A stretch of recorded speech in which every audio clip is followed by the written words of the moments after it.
Hello, Giants fans, and welcome to your Valentine's Views podcast for Friday, October 7, a couple days before your New York Giants head to London to face the Green Bay Packers. Please remember to subscribe to Big Blue View Radio wherever you listen to podcasts. If you're watching us on YouTube, like, share, subscribe there as well. All right, to help us break down Sunday's Giants Packers game, here to help us do that is Paul Noonan of SB Nation's Acme Packing Company. Paul, thanks for hopping in. Oh, thanks for having me. So I got to start with this. Um, I'm not a big fan of these international games, and it has nothing to do with 9:30 in the morning, any of that stuff. It for me, it has to do with the competitive balance of it, the quality of the games that we see sometimes. And and the biggest thing is simply this. One of these teams, and in this case it's the Packers, one of these teams loses a home game that fans have paid for. So I get annoyed by that. What's your feeling? What's the feeling in Green Bay? I think everybody agrees with that, especially losing a home game. It for Green Bay, especially being the small market. It's not like they have financial issues or anything, but I think the local economy really derives a lot of value more so than any other place in the country from their football team. Like so much of Green Bay is just built on the home games happening there. Losing Right. one's actually kind of a big deal, and it's the same deal as Thursday games. You take out that you have that huge travel day, you lose a day of preparation. Everybody's on a plane for an extra long time, and quality suffers. I wouldn't be surprised if we do get more injuries out of these as well. And it's just a lesser, a lesser game and a lesser brand of football when this happens too. And I know the NFL wants to expand and has some, they wants to get into Europe as much as possible, but I'm not really sure that it's worth the sacrifice that all the local fans here have to make to actually have this happen. Um, Yeah, I hadn't really thought about the fact that this is Green Bay, that that everything in that community is built around this football team. I mean, if it's the Giants in New Jersey and people get annoyed about losing that home game, but it's not devastating. One home game is not devastating the local economy. I would be annoyed if I paid, whatever I'm paying for a season ticket and a PSL and all that. But yep. but it's gotta it but I hadn't thought about the economic impact in that area. Yep, I think, it's one of the few areas where, like, the stadium deal actually does make sense. It's just a lot of the community in Green Bay is based on it, and it's not like it'll devastate them. I mean, when they don't have a playoff game, it's not like the whole town crumbles, but, it does matter. People, have houses near Lambeau Field that where they charge for parking, and one game materially affects them, and those businesses, those bars that are around there are really based on the Packer crowd more than anything else. So it matters. This is actually, I would say, more of a hit as a like percentage of revenue people in the town than most other places. Yeah, that's interesting. I think about, going to a fair or going to something like that, but it's people parking on other people's lawns and Yep. stuff like that. I think the only other place in the NFL you see that is in Buffalo. Yeah. Buffalo's really the closest comp. I would agree with that. Anyway, let's talk about the matchup on Sunday. Packers are a fairly substantial favorite. I think 8 points the last I saw, and we'll talk about how the game might unfold. Um, I look at it this way. I look at this is a game that Green Bay should win, but I do think and I'm picking Green Bay to win. I do think there is a path for the Giants to win, especially if Daniel Jones plays and is able to run the ball some on Sunday, because Green Bay has not defended the run well. The Giants have run the ball well. And I think there's a path if the Giants can do that and maybe get a turnover or two here along the way. Yeah, I think if Jones was playing and healthy, I might have actually picked the Giants in this game, and I think I definitely would have picked them on the spread versus the money line for those exact reasons. Green Bay's chief weakness on defense is definitely run defense. They got gashed by David Montgomery of the Bears. When you guys have played the Bears, you know how good their passing attack is. Mhm. Getting gashed on the ground by them is somewhat inexcusable. They had a lot of trouble last week against New England, playing a third string quarterback and not being able to stop Damian Harris or Ramondre Stevenson. So obviously, Saquon Barkley is much better than all of those people. And if you add in the threats of Daniel Jones running, who's been very effective doing that, I think Green Bay has serious trouble. But the problem in this game, I think, is I'm not sure Daniel's going to be able to run very well if he does play at all. I think that's injury is going to significantly impair his mobility. So I'll be picking Green Bay too, but that's the best way to attack them. And if Saquon Barkley breaks off, one or two or three big runs, the Giants, I think, can still hang around in this game. Yeah, it's interesting, and so much does depend on Jones' mobility, to be honest. But I was able to go to practice on Wednesday, and we were all surprised at how well Jones was moving around. I'm I'm convinced the Giants won't say, is this a high ankle sprain, a low ankle sprain, what it is. I mean, in Brian Daboll's world, if you're not on IR and you have something, an injury of some sort, you're day to day, and you have a knee or you have an ankle or you have an elbow or you have a shoulder, and that's all the information that you get. But we watched him move around, and he moved pretty well, side to side, moving to his right, moving to his left. He didn't look like a guy that was laboring with an ankle issue at all. So I think there's a possibility that the running game, that the quarterback run, could be part of the Giants offense on Sunday. Okay, that would be a huge difference if it was. So, um, Yeah, it would, considering the state of the Giants passing game, considering that only the Bears make the Giants look like they have a good passing game. I think you're right. now Uh, I do Go think ahead. that the Packers will have a good amount of success on offense as well for kind of the same reason. The Giants' advanced stats on run stopping are not great themselves, and I looked at their splits a little bit. They've had some success, against certain running backs, but they will be running up against one of the NFL's best running backs as well, in Aaron Jones, and a Packer line that's getting healthier and getting better in the run game every week too. So even if the passing game isn't there for Green Bay and it's still a work in progress, I do think that Aaron Jones will be able to find some success against the Giants' defensive line too. One of the weak areas for the Giants this year has been wide receiver. Obviously, we've seen Sterling Shepard go down with a season-ending injury. Colin Johnson went down with a season-ending injury during training camp. Kenny Golladay hasn't given the Giants anything. The young receivers, Kadarius Toney and Wan'Dale Robinson, have been hurt. Darius Slayton can't find any traction.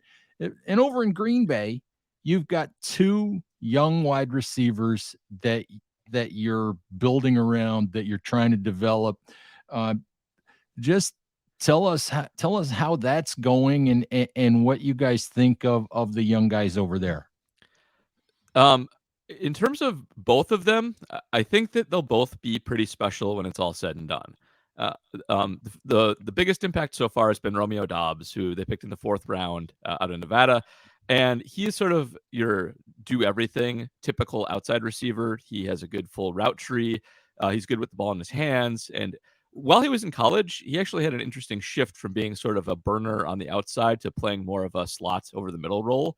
Did well in both and has shown so far he can do well in both. He's very highly ranked among all rookie receivers. And the only problem with Dobbs so far, and it's actually been a problem for both rookies, is his hands are okay. He's actually, I think, a good catcher. He has a good catch radius, and he will bring it in. He had a bad drop last week, but generally speaking, I think he's pretty good at that. But he holds the ball out wide. He has 2 fumbles on the year, and he is a little careless with it, with the ball in his hands, which gets on the coach's nerves when he puts it on the ground. But he's tough to stop. He's a very good route runner, and he gets open. The one I'm actually more excited about, but is still a work in progress, is Christian Watson, who they took out of North Dakota State, who is Honestly, one of the most athletic receivers to ever play in the NFL. If you, I don't know how much you guys ever talk about Kentley Platt's relative athletic score, but he's the 10th best all time on that metric. And he had a crushing drop on his first ever play in the NFL where he would have been open for a 75. Well, he was open for a 75-yard touchdown and just put the ball on the ground. But in college, he caught a lot of those. It's not like he was just dropping those left and right, and he can be a weapon over the top. And if you watch Packer tape like I do every week, he's just always open. They've started to use him more on simple routes and jet sweeps and things like that. He scored on a jet sweep last week, and he's basically uncoverable. He just needs to actually hang on to the ball. So they're working them in slowly. They still have a couple of good veteran stalwarts in Allen Lazard and Randall Cobb that Aaron trusts to move the sticks. But the rookies do more and more every week, and I think by the end of the season, they may have something special. So Aaron Rodgers, Aaron Jones, a couple of, capable veteran wide receivers, a couple of young guys that you're excited about that are developing. So how is it that the Green Bay Packers are averaging 18.8 points a game, which is less than what the Giants are averaging at this point? um, there are some actual very good reasons for that. Some of that is Aaron himself. Aaron Rodgers is still a very good quarterback, still throwing a very accurate ball. He is definitely showing some signs of aging. Actually, wrote about this week. He only has 3 rushes on this entire season. Aaron Rodgers' legs used to be a weapon, and as recently as like 2 years ago, still were. He's barely ever taking off, and he's definitely more prone to taking hits in the pocket than he used to be. Pressure gets to him a little bit more than it used to. It's actually one of the best ways to stop Aaron Jones. If you can get to him with while rushing 4, his pressure non-pressure splits are quite large, and that has played a big part in their passing game. But the other big thing is they run a really slow pace. So Packer raw point totals are always a little bit deceiving. They're the slowest team in the NFL at hiking the ball. They just don't run as many plays as the rest of the league. And because we're still early in the season, there have been, I would say, 4 big plays where they've gone a ton of yards without scoring any points. They had A.J. Dillon get stuffed at the 1-yard line a few games ago. They had Aaron Jones fumble against Tampa at the 1-yard line after like an 85-yard drive. And then they've had the big misses to Dobbs and Watson. And if 2 or 3 of those go the other way, their points per drive look a lot better than they do. That's starting to come around, and they looked a lot better last week against the Patriots, especially in the second half, with a more dynamic passing attack. But a lot of it is just pace, and also missing Allen Lazard for the first game of the season did not help them either. They had to rely on their rookies early, and that hurt. So a lot of this is just small sample size. I do think their offense is a little better than the numbers look. But they're conservative. They run the ball a ton. They run the ball more than just about any other team other than the other Shanahan team in the 49ers. And they're slow. A slow running team that doesn't pass that much just isn't going to put that many points on the board. If they get behind, I think you'll start to see it look a lot different. Well, Giants fans would say, you guys just go right ahead and struggle with those things for one more week. And they might. That is very possible. It's going to be the Packers do not get very creative when they have to travel. They have a lot of trouble when they have to go to the West Coast at putting together a solid game plan. And I suspect that they'll look very vanilla in this game. And if they do struggle like they have the last 4 weeks on offense, the same kind of way, I won't be that surprised. Interesting. So tell me, what should we know about this Green Bay defense at this point? The numbers would suggest that they struggle against the run, but the numbers would also suggest that Rashawn Gary is turning into a monster. So just tell us a little bit about the Packers on that side of the ball. It's actually a really good defense. It has a couple of glaring weaknesses, but they're not bad weaknesses to have. And I don't think they really care if they get run on that much as long as it's controllable. They were the worst run defense in the league last year, and they paid for it. Now they're like a bottom third, and it's really not that bad. The main reason they're a bad run defense is Dean Lowry on the defensive line. You can run at him all day. He is not a good run stopper, and you can do some damage there. They will pull him out every once in a while in favor of Devontae Wyatt, and they get a lot better when they do that against the run, but they give up some pass rushing. Their other problem is Quay Walker, their rookie linebacker, who definitely gets caught a little bit in over pursuit and is a little bit of a lighter linebacker. He's good in coverage, but he's still learning. He gets out of position and he can get bullied at the point of attack for sure. Um, that's really what their weaknesses are there. Other than that, they're not too bad. And like you said, Rashawn Gary's a monster. He is, I think, second in the league in pressures. I think he's second in sacks. One of the Boses, I think, is better, but that's it. And he basically single-handedly won that game to a large extent last week. He is truly come around to be one of the best defensive ends in football. Preston Smith on the other side is also very, very good. It's a very fearsome duo, and if you don't get the ball out quickly against the Packers, you are going to pay for it. Kenny Clark in the middle is also an excellent pass rushing defensive tackle, and so they have a great trio to stymie passing games. And the secondary for the Packers is also really good. They're missing, I think they'll be missing Jair Alexander one more week, who has a groin injury, but their other starters, Rasul Douglas and Eric Stokes, in his second year, are they make an excellent trio. They can lose one of them and not suffer too much for it. It's a tough team to pass against. If you get behind on the Packers, you really will be in some trouble. Last thing for you, Paul. You talked a little bit about Aaron Rodgers, finally maybe sort of beginning to show some signs that he's not a young quarterback anymore. The Packers are in, as long as Rodgers is playing, the Packers are in that Super Bowl window.